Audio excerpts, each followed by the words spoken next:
चलिए चर्चा की शुरुआत कर लेते हैं। खास मेहमान हमारे साथ जुड़ गए हैं। डॉक्टर अनिल गुप्ता हमारे साथ जुड़े हैं, प्रवक्ता हैं बीजेपी पार्टी के। देव मोहन सिंह हमारे साथ जुड़े हैं, प्रवक्ता हैं आम आदमी पार्टी के। हरनाम सिंह जुड़ चुके हैं, प्रवक्ता हैं कांग्रेस पार्टी के। और निरंजन पोद्दार जी हमारे साथ जुड़े हैं, राजनीतिक विश्लेषक हैं। आप सभी का बहुत बहुत स्वागत है हिंदी खबर पर। लेकिन निरंजन जी, सवाल कई है। सवाल ये कि भाई इससे पहले हम लगातार सुनते थे, आम आदमी पार्टी यही कहती थी कि भाई देखिए एमसीडी में है लेकिन काम नहीं करने दिया जा रहा, एलजी साहब काम नहीं करने दे रहे, केंद्र सरकार काम नहीं करने दे रही है। अब एक जो पुरानी परंपरा या फिर एक ट्रेंड चलता आ रहा था कि एमसीडी में जो वो उसकी दिल्ली में सरकार नहीं, जो दिल्ली की सरकार में जिसकी वो एमसीडी में नहीं। अब यहाँ पर देखिए सारी चीजें बहुत बदल गई हैं। क्या होगा? क्या एक बार फिर से टकराव जो है वो देखने को मिलेगा बीजेपी और आम आदमी पार्टी के बीच?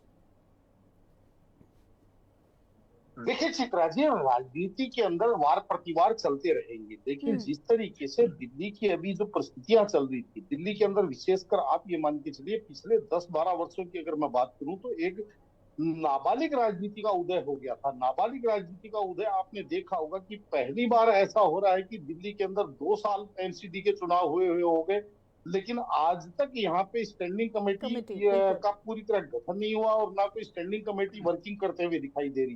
तो कहने का तात्पर्य ये है कि केवल और केवल या तो वो मामला जो है संवैधानिक पीठ को जाता है, यानी कि सुप्रीम कोर्ट में जाता है, या फिर ये जो नाबालिग राजनीति जैसे बच्चे जैसे क्लासरूम के अंदर बच्चे करते हैं, उसी तरीके से इसने मेरा शॉर्पनर ले लिया, इसने मेरा पेंसिल ले लिया, इसने मेरा टिफिन खा लिया, तो वो राजनीति का कहीं ना कहीं अब पटाक्षेप होता हुआ दिख रहा है। रही बात यहाँ पे जिस तरीके से एमसीडी के अंदर भी सत्ता परिवर्तन होने जा रहा है, निश्चित रूप से देखिए ये चुनाव से पहले भी कई बार जब चर्चा हुई इस प्रकार की, तो मैंने उस समय भी कहा था कि अगर दिल्ली में सरकार बदलेगी, अगर विधानसभा के अंदर सरकार बदलेगी, तो निश्चित रूप से एमसीडी के अंदर भी इसका बहुत बड़ा इफेक्ट आएगा। और वो इफेक्ट अब आपके सामने शुरू हो गया है, क्योंकि जिस तरीके से आज एमसीडी का समीकरण है, या यूं कहें कि एमसीडी के अंदर जिस तरीके से 274 वोट ये वहां पे डाले जाते हैं, उसके अंदर 250 जो निर्वाचित पार्षद और उसके बाद में 24 जो नामित वोट है, उसके अंदर लोकसभा और राज्यसभा के मेंबर है, 10 सांसद है,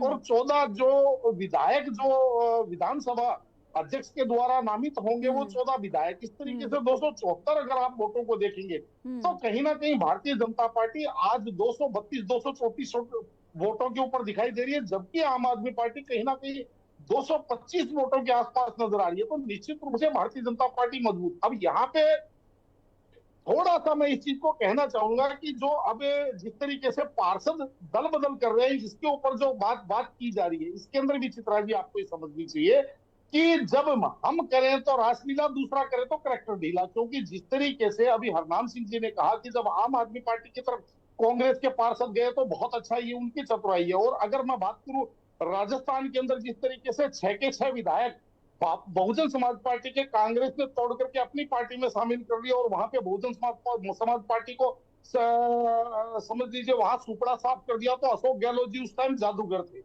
लेकिन अगर वो काम दूसरा करे तो वो तोलमोल और खरीद की राजनीति। तो कहीं ना कहीं ये चीजें भी एक दूसरे के ऊपर ब्लेम गेम वाली बात है।